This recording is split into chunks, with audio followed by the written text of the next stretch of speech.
সুন্নত কাজ নিয়ে ব্যঙ্গ করা হলে কি ধরনের পাপ হতে পারে জানতে চাই।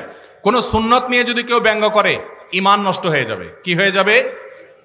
দেখুন, একটা পয়েন্ট বোঝার চেষ্টা করতে হবে। সুন্নত কেউ পালন না করলে কি বেঈমান হবে? কিন্তু সুন্নত নিয়ে কেউ ব্যঙ্গ করলে কি হবে? ঈমান নষ্ট হবে। নিজের দাড়ি নেই, আপনি বেঈমান হবেন না, আল্লাহ মাফ করে জান্নাত দিতেও পারেন। কিন্তু কেউ দাড়ি রেখেছে, বলতেছেন তাকে ব্যঙ্গ করে, কিরে জঙ্গি হয়ে গেছে দেখি, ছাগলের মতো লাগতেছে দেখি, হ্যাঁ, এরকম আজে বাজে কথা বলতেছেন, তাহলে কিন্তু ঈমান যাওয়ার আশঙ্কা আছে। খুব ভয়ঙ্কর ব্যাপার। বিদ্রোহর শামিল, আল্লাহর সঙ্গে বিদ্রোহের শামিল। বাংলাদেশে কোনো আইন আপনি অমান্য করলেন, আপনার শাস্তি হবে, নাগরিকত্ব বাতিল হবে না।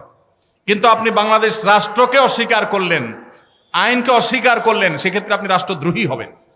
আল্লাহর কোনো বিধানকে মানেন নাই, সেটা একটা বিষয়, কিন্তু আপনি অস্বীকার করেছেন, ঠাট্টা করেছেন, বিদ্রুপ করেছেন, তাহলে কিন্তু ঈমান চলে যাবে।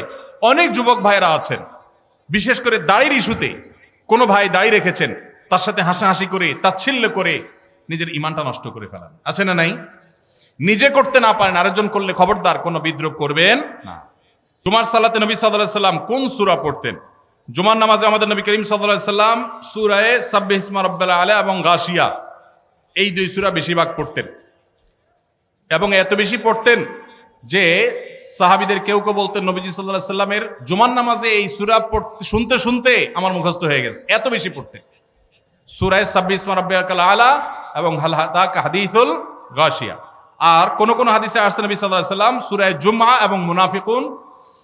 কোন একদল লোক অস্থায়ীভাবে কোন এক অফিসে অবস্থান নিয়েছে, নিরাপত্তাজনিত কারণে তারা জুমার নামাজের জন্য পার্শ্ববর্তী মসজিদে না গিয়ে স্বস্থানে জুমার নামাজ আদায় করে। এখন জানার বিষয় হলো তাদের জুমার নামাজ সহি হয় কিনা। ভাইরা আমার, কোথাও যদি কেউ এরকম নিরাপত্তাহীনতা অনুভব করেন যে আমি জুমার নামাজ পড়তে গেলে আমার বিপদ হবে, দেখতে হবে ইস্যুটা কি ধরনের। এখন একজন চুরি করে পালাইছে, একজন সন্ত্রাসী করে পালাইছে, মানুষ খুন করে পালাইছে, ধরা পড়বে, এই বয়সে জুমার নামাজ পড়তেছে না, এটা তো ভিন্ন জিনিস। কিন্তু কেউ এমন কোন পরিস্থিতিতে আছে যে সে বের হলেই তার জীবন হুমকির মধ্যে পড়বে, তখন তিনি বাসায় নামাজ পড়লে নামাজ হয়ে যাবে। আর জুমার নামাজ যদি তিনি জামাতের সাথে কোনো বাসায় পড়েন, তো জুমার নামাজ কোনো ভাষায় করার জন্য শরীয়তে অনেক শর্ত আছে, সেই শর্তগুলো না পাওয়া গেলে দু চারজন মিলে জুমার নামাজ শুরু করে দিলে নামাজ হয়ে যাবে, এত সোজা না। এ বিষয়ে পুরো ডিটেইল অবস্থাটা জানা দরকার, যে আসলে কোন সিচুয়েশন, পরিস্থিতি কি, তারপরে মাসালা উত্তর দেওয়া সহজ হবে। আমি এখন যদি বলি তাহলে সেক্ষেত্রে সেটা অপূর্ণ থাকবে। এই জন্য এই মাসআলাটাও কোনো দক্ষ বিদগ্ধ আলেমের সাথে দেখা করে বা ফোনে যোগাযোগ করে ডিটেইল বলে তারপর উত্তর নেবেন। এটা আমি স্কিপ করলাম।